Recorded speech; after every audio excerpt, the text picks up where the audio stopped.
Pour juger un être, il faut tenir compte non seulement de la matérialité des faits qui lui sont reprochés, mais de sa personnalité. Et avant de vous parler des faits, je vous parlerai de la personne. Qui est-il? D'où vient-il? Comment est-il devenu l'être que vous allez juger aujourd'hui?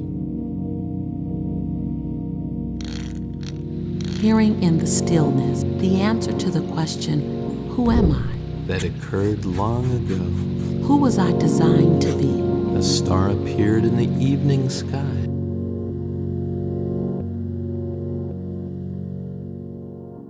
Ces affaires de viol, de meurtre, sont tellement inhumaines, monstrueuses.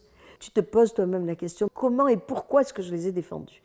J'y suis allée comme on arrive en terre inconnue. Voilà. J'ai voyagé dans ce paysage de la délinquance. Tu ne sors pas de là comme tu y es entré. C'est un passage très difficile où tu as affaire vraiment au psychisme, à l'âme humaine. Elle n'est pas toujours rose, elle est souvent sombre, elle est terrible. On doit trouver de la lumière à travers ça. Et on doit trouver de l'humanité à travers ça.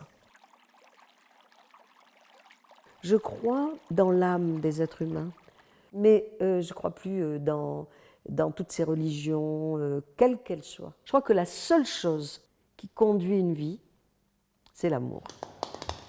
Ah.